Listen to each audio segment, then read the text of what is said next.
শর্মিষ্ঠা বলছি। গরমে ফ্যান খারাপ হওয়া মানেই বুঝতে পারছেন কি অবস্থা। খুব তাড়াহুড়ো করে ডাকলাম, এসে পরিষ্কার টরিষ্কার করে ঠিক করে দিয়ে গেল। মনটা তো আমার সুনামির কাছেই পড়ে থাকে। ফ্যান পরিষ্কার করে দিয়ে যাওয়ার পরেই আমি বেরিয়ে পড়লাম। আজকে তিনজনে মিলে, বোন, আমি, সুনামি, তিনজনে মিলে একটু বেরোবো, একটু কাজ আছে।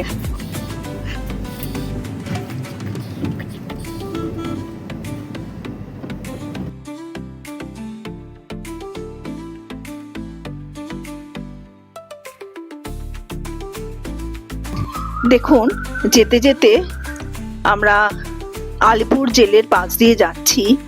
এই আলিপুর জেলের মাহাত্ম্য স্বাধীনতার পূর্বে কতটা ছিল সেটা আপনারা সবাই জানেন।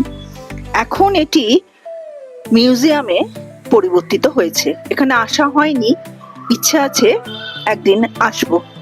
জানি না এখানে ভিডিও অ্যালাউ করে কিনা। যদি আসি তাহলে আপনাদের সঙ্গে যা দেখবো ভাগ করে নেব। দীনেশ মজুমদার আমাদেরই ফ্যামিলির, আমার শ্বশুরবাড়ির ফ্যামিলির একজন বিপ্লবী। ওনার কিছু কথা, ছবি এই মিউজিয়ামে স্থান পেয়েছে, কিন্তু আমার যাওয়া হয়নি এখনো পর্যন্ত। আমি যাব, গিয়ে আপনাদের সাথে যদি ভাগ করতে পারি ভাগ করে নেব। রাস্তায় যাওয়ার পথে সুনামির চোখে ঠিক পড়লো একটা খেলনার দোকান। ওর একটা কি জিনিস জানেন, খেলনার দোকানে যাবে কিন্তু একটার বেশি খেলনা নেবে না। ওকে রিকোয়েস্ট করলেও ও নেবে না। এখানে আমরা গেলাম, প্রথম টাইমই গেলাম, আগে কোনোদিনও যাইনি এই দোকানটায়। দোকানটির নাম প্যাশন। ও কি করলো, একটা গাড়ি খোঁজ করছিল, কয়েকটা গাড়ি দেখলো, পছন্দ হলো না, তারপরে একটা ট্যাক্সি পছন্দ হলো। ট্যাক্সিটা নিয়ে সোজা বেরিয়ে যাচ্ছে। আমি বলছি আরো কিছু লাগলে নে, সে নেবে না। বাড়ি ফিরে এসে দুজনে মিলে, আমি আর বোন মিলে একটু ফটো সেশন করলাম। আমাকে আবার চলে আসতে হবে শ্বশুর বাড়ি। মাঝখানে আমরা গেলাম টপ কিনতে। দেখিয়েছিলাম না, ঝড়ে দুটো টপ পড়ে গেছিল, সেটা বেশ বাঁধাবুঁদি করে রাখা হয়েছিল। কিন্তু এখন টপ না কিনলেই নয়। যোগবাজারে পরপর এরকম মাটির দোকান আছে, যা চাইবেন মাটির সব জিনিস পাবেন। সুন্দর সুন্দর কাজ করা জল রাখার মাটির পাত্র পাবেন, যেগুলো বেশ নতুনত্ব। যখন টপ কিনছি তখন সেই দোকানে একজন এলেন, ঘটি গরম করা যে বিক্রি করে। দুটো টপ কিনে সোজা বাড়ি চলে এলাম। বাড়ি এসে সারপ্রাইজ পেলাম, মেয়ে মাদার্স ডের জন্য দুটো গিফট পাঠিয়েছে। আপনাদের কাছে সেটি দেখাচ্ছি কি পেয়েছি, আপনারাও দেখুন আমার সাথে। এই গিফটগুলো হয়তো কিছুই নয়, কিন্তু আমার কাছে এর মাহাত্ম্য অনেক বেশি। মনে করে যে দূর থেকে সে আমার জন্য পাঠাচ্ছে, এটা আমার কাছে অনেক বেশি দামি। গিফট পাওয়ার পর আমি মেয়েকে জানাতেই সে বলল আর একটা সারপ্রাইজ আছে, আমি যাচ্ছি কাল সকালে। ব্যাস, যে শোনা কি রান্না করব মেয়ের জন্য না করব, অমনি আমার প্ল্যান শুরু হয়ে গেল। বিরিয়ানি খেতে খুব ভালোবাসে, আমার হাতের বিরিয়ানি ওর খুব পছন্দের।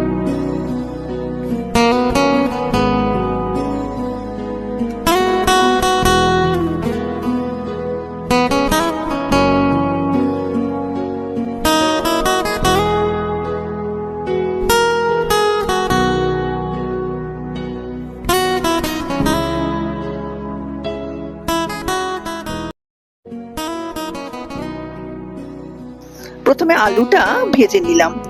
ভেজে নেওয়ার পর কেশরটা একটু দুধে ভিজিয়ে রাখলাম, যাতে আগের থেকে একটু ভেজালাম, যাতে রংটা, কেশরের রংটা দুধের মধ্যে ভালো করে আসে। গরম জল বসিয়ে দিলাম, একে একে চাল, তারপর ছোট এলাচ, দারচিনি, লবঙ্গ, তেজপাতা আর একটু নুন দিয়ে চালটাকে ঝরঝরে করে নামিয়ে ফেললাম। চালটা দেখতে হবে ভালো করে যাতে সেদ্ধ হয় আর ঝরঝরে থাকে।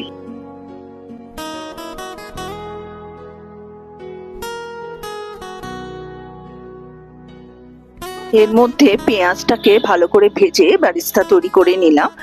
পেঁয়াজ ভাজা এটা একটু কড়কড়ে করে পুড়ে না যায় দেখতে হবে, একটু ব্রাউনিশ করে ভাজতে হবে। এবার চিকেনটাকে ম্যারিনেট করব। তার জন্য লাগবে নুন, রসুন বাটা, পেঁয়াজ বাটা, টমেটো বাটা, তারপর পরিমাণ মতো জিরে গুঁড়ো, ধনে গুঁড়ো, আদা বাটা দিয়ে ভালো করে ম্যারিনেট করে কিছুক্ষণ রেখে দিলাম। চালটা ঝরঝরে করে নামিয়ে নিয়েছি। চালের মধ্যে পরিমাণ মতো নুন আর ঘি দিয়ে ভালো করে নাড়াচাড়া করে রাখলাম। কড়াতে তেল গরম হলে একে একে গরম মশলা, তেজপাতা, যে কুচনো পেঁয়াজ, তারপর পরিমাণ মতো রসুন বাটা, পেঁয়াজ বাটা, টমেটো বাটা এগুলো দিয়ে ভালো করে কষিয়ে নিলাম।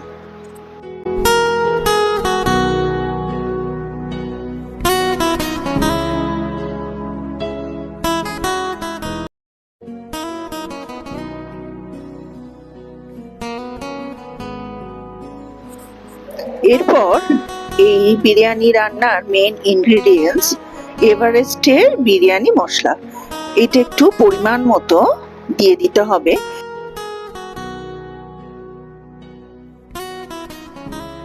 দিয়ে দিতে হবে পরিমাণ মতো গোলাপ জল আর কেওড়ার জল।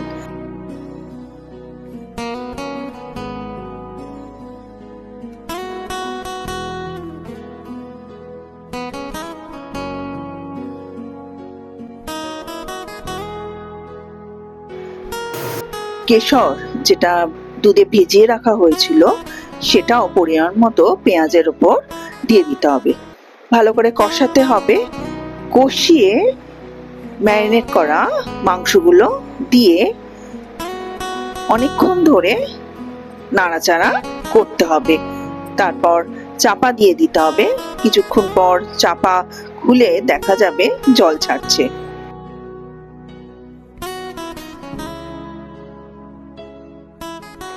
তারপর আবার একটু নাড়াচাড়া করতে হবে। করতে করতে মাংসটা আস্তে আস্তে রেডি হয়ে যাবে। যে চালটা নুন দিয়ে ঝরঝরে করে রাখা হয়েছিল, এবার কেশরের দিয়ে যে দুধটা তৈরি করে রাখা হয়েছিল সেটা ছড়িয়ে দিতে হবে। আর দিতে হবে গোলাপ জল আর পরিমাণ মতো কেওড়ার জল। আবার একটু ঘি দিয়ে দিলাম। দিয়ে নাড়াচাড়া করে চালটা রেডি করে নিলাম। এবার একটা পাত্রে, মাংসটা তো ওইদিকে রেডি হয়ে গেছে, এবার একটা পাত্র নিলাম। তাতে যেমন প্রথমে চাল দিলাম, মানে রাইসটা যেটা তৈরি হয়েছে সেটা দিলাম, তারপর আবার মাংস দিলাম, তারপর আবার চাল দিলাম। এইভাবে লেয়ার করতে করতে যেতে হবে।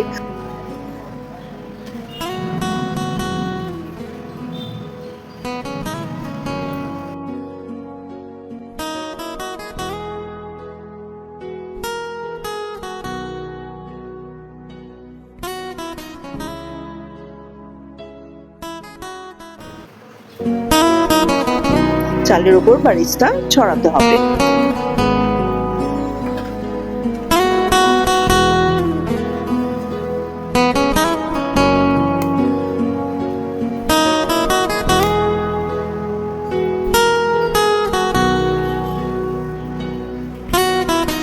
স্টেজে ডিম সেদ্ধগুলো দিয়ে দিতে হবে। তৈরি দম বিরিয়ানি। এবার তাড়াতাড়ি করে আমি ফ্রেশ হয়ে নিলাম, নিয়ে একটু রেডি হয়ে গেলাম। মেয়ে আসার সময় হয়ে গেছে।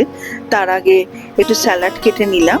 স্যালাড কেটে আমি একটু লেবুটা, কাগজি লেবু ইউজ করেছিলাম, স্যালাডের উপর ছড়িয়ে দিলাম। আর দিলাম স্যালাডের উপর পরিমাণ মতো নুন, দিয়ে দিলাম পরিমাণ মতো ব্ল্যাক পেপার। এবার মেয়ে এসে গেছে, ফোন করছে, নিচে যাই, আপনাদেরও সঙ্গে নিয়ে যাই।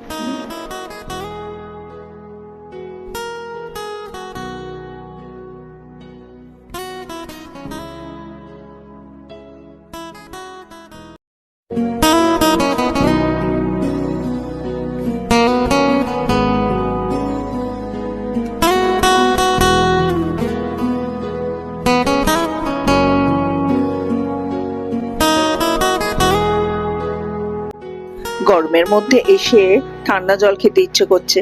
ফ্রিজ খুলে যেই দেখলো স্প্রাইট আছে অমনি ঢক ঢক করে স্প্রাইট খেয়ে নিল।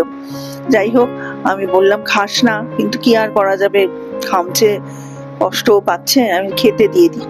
এবার ওর জন্য যা যা করেছি নিয়ে এলাম। ও মিষ্টি দই ভালোবাসে, তাই মিষ্টি দই আর হিমসাগর আম।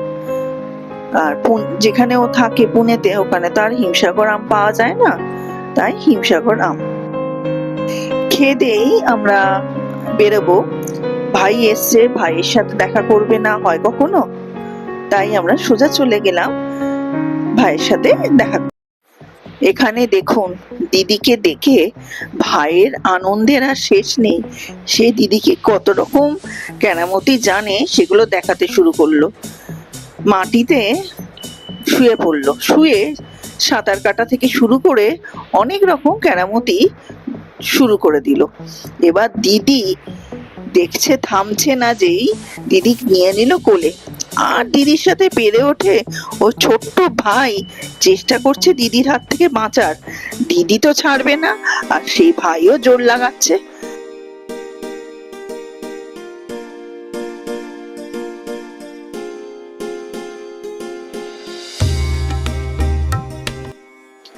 বাড়ি ফিরে এসে দেখলাম মেয়ে ফ্রেশ হয়ে রোজকার যে নিয়ম পুনেতে জিম করার, সেটা এখানে বহাল রাখলো।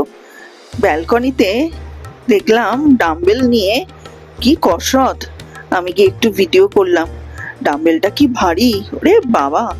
ওর যে টেনাসিটি দেখলাম, দেখে বেশ ভালোই লাগলো। সোমনাথ এদিকে শেষের কবিতা কিছু প্রথম পেজে আমাকে বাংলায় একটু লিখে দিতে বললো। আমি একটু লিখে দিলাম, আর ডেটটাও দিয়ে দিলাম। কেউ ওকে গিফট করেছে আজকের। কি লিখলাম দেখুন। রবি ঠাকুরের জীবনবোধ তোমার মধ্যে সংক্রামিত হোক।